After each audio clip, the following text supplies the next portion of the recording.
my name is Tana Arajo and I am the CEO of Goodwood Marine Limited. I participated in the AWE program 2022. My company is an electronic provider for the marine industry. We specialize in marine surveillance and marine navigational equipment. Hi, I'm Lisa Eunice, owner of Soka Samosa. We make frozen and ready-to-eat samosas that we distribute throughout Trinidad for wholesale and retail. I actually took my family's Pakistani recipes and created a world of samosas for Trinidad and Tobago. And I am a proud participant of the Academy of Women Entrepreneurs, the Cohort 3.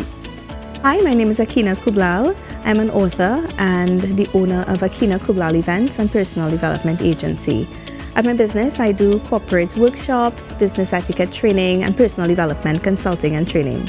Hi, my name is Simone Francois Whittier.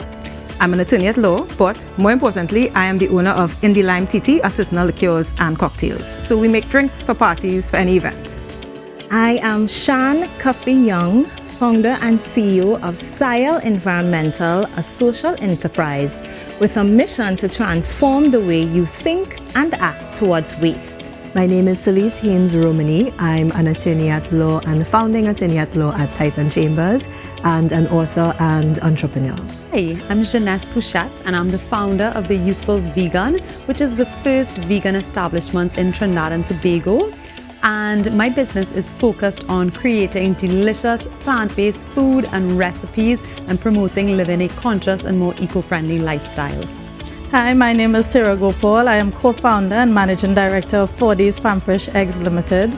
We are into egg production where we raise day-old layer chicks and bring them into production where the eggs are then distributed to groceries nationwide. Hi, my name is Alicia Das. I'm the managing and creative director of Black Hat Ventures Limited, currently trading as Black Hat Designs. I'm also the administrative manager of Das Farms, which is an establishment that currently raises about 24,000 heads of broilers. Hi, I'm Cassia Marina and I am the CEO and lead strategist at From Basic to Branded Consultancy, where we help women in business develop their brand and launch their brand online. For many of us female entrepreneurs, including myself, it's a necessity where you are trying to make something an opportunity that you see happen. Ever since I was young, I always knew that I wanted to be self-sufficient. I've never seen myself working for someone full-time. So there was a time that I never wanted to become an entrepreneur. I was very good with climbing the corporate ladder. My ladder was painted all the beautiful colors of the rainbow, and I was very happy with that situation until I was let go from my last job. And I was faced with the decision, what am I going to do next? And like a record on repeat, my husband said, you know, you could do your own thing, right? And I was like, nah, that entrepreneurship thing is not for me. That's for the other people in the back. But I quickly realized that I had all of the tools that I needed to start a business. I had the technical know-how. The only thing I didn't understand is the intricacies of running a business because I had no examples in my friends or my family. I am the first entrepreneur in my family. And so for me, I read, I watched videos, I talked to other entrepreneurs, and that's how I really started to carve my own path. So I've worked at a few different jobs in the hospitality field as well as an office job, and I quickly realized that hospitality was something I really enjoyed and had a passion for. And this led me, well, I would say that my creative and innovative side led me to always thinking of new business ideas, and I quickly realized that I needed to do something on my own. Well, my journey has been kind of convoluted. I was in the foreign service for a number of years. I'm an attorney, so people think your path is pretty set.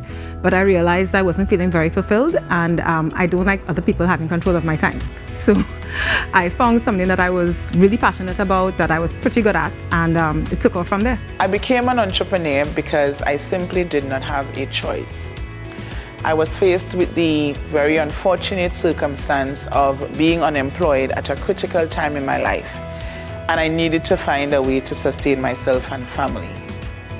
From very humble and meager beginnings at the side of the road in Plymouth, Tobago, where I sold Nigeria meats and boiled corn to being one of the popular and premier caterers on the island of Tobago is probably the most rewarding experience I've had thus far.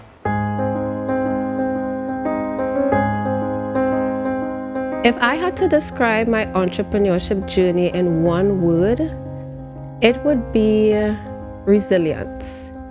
You know, when you start off in entrepreneurship, it really was a journey for me on pushing through despite hard times.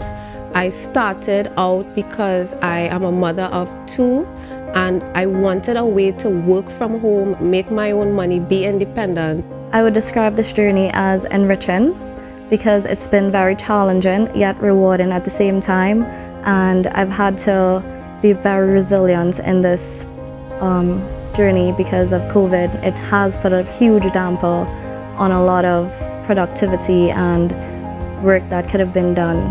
It was very intimidating at first. It's a very scary thing to do, going from a paid, safe job, to starting your own business and meeting all of life's challenges as they come. You need to be strong in this industry. You need to have support. There were many times I felt like, this is it, I'm done. But the will to succeed as women, we don't give up, we keep going. And that has helped me having a strong, supportive network.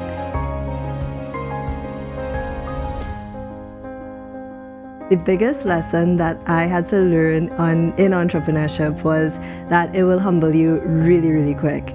I've gone from moments where I had 18 cents in my bank account and had to figure out how to pay employees, how to pay bills, how to do all of the things that I had to do, still keep a smile on, still get up and get, and just balance everything out. And whether that meant taking loans or whether that meant just finding new income streams, it had to be done, so it got done. The biggest lesson for me was stick-to-itiveness. For me, it really was strengthening my bounce back muscle. In those days where things didn't go right, I got a lot of no's or not right now. Really working my bounce back muscle was integral to me being where I am today. Really understanding that no just means next opportunity, and so never letting that slow me down. Sit but don't quit, keep going. One major lesson that I learned along the way in business is the importance of having boundaries. Boundaries with clients, boundaries with colleagues, and boundaries with yourself. It's really important to have boundaries in entrepreneurship because it's very easy on this journey to get swept away in your work. It's easy to be too available to people where they take you for granted. It's easy to neglect the other areas of your life that needs attention as well.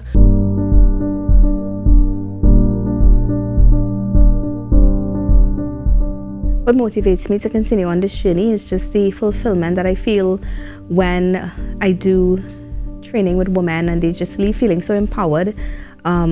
Also just the feeling that I get from knowing that I'm using the gifts and talents that I have to just be able to help someone else's life be better.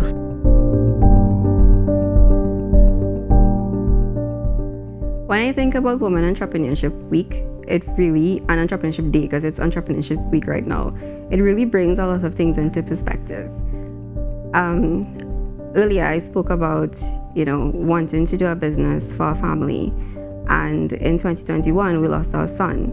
And it was a really low point for me, especially as a mother, because I really didn't want to continue.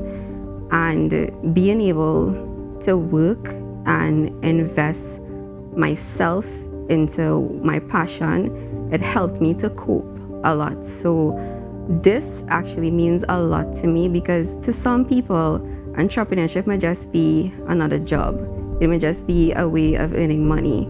But that's not what it is to me. I have invested a lot of time in helping youths. I support schools. I support young people in our community because I want them to understand that entrepreneurship is also a lifestyle. Yes, it's the bread and butter of where you go for the next day, but it also embodies who you are as a person, because as an entrepreneur, you are your business and you are your brand.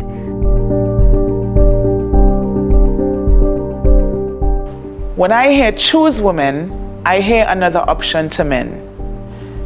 This theme sends the message that it's okay to choose a woman to get the job done. Women have been breaking and defying barriers, making significant contributions to the society in both professional and other capacities.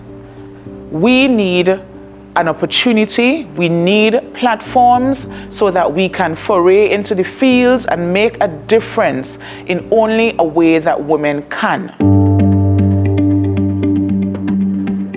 I would say that being a mom, a wife, and an entrepreneur is very difficult, yes, and trying to balance it all is tough.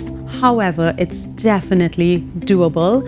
And for me, what works is that I have a really great support system. My husband included, he helps me tremendously. And I have learned the hard way that sometimes you need to outsource professionals and professional help. And that is the only way you can get things done. You really can't do everything on your own. I don't even know if there is balance. I don't know if balance could ever be a thing. As a woman in entrepreneurship, no matter how we say it or we try to defend it, there is an unfair balance when it comes to women and mothers or wives or, us as females that try to do it all. But for me, I think I try to have balance by just being intentional with my day, by planning and just making time. Sometimes I might have to switch off my phone or make that decision that I'm not going to take any calls today because I want to spend with my kids, but it's about being intentional. For any woman that's considering joining this startup world, I would say make sure that it's worth it. You're going to bust a gut either way, so it has to make financial sense. One of your creativity and your vision all needs to be backed by a financial narrative.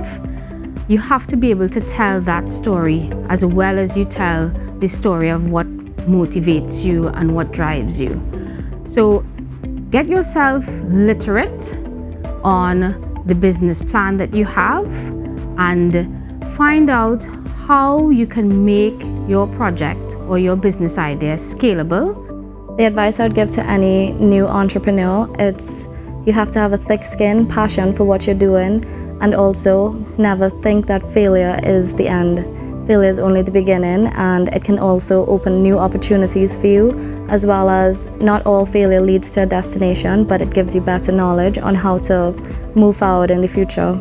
I would suggest to them that they look at their why. Somebody asked me once, what was my why? You have to know why you're doing it. And once you're certain about why you're doing it, then it becomes very clear to you what you have to do. And it may be that after you've considered it, it's not worth the trouble. But if it is worth the trouble, then by all means, do it. Stick to it. Just start. But before you start, assess where you want to go with that business idea that you have, and assess how much effort and resources you want to put into it. Because I've worked with a lot of entrepreneurs who underestimate the resources in terms of their family life, in terms of what other sacrifices need to be made from a financial commitment viewpoint, to just effort and energy. And on the other hand, I've also had people who overestimate what is needed, and even though they're at opposite ends of the spectrum, they still can't start because they have this misconception of what is needed.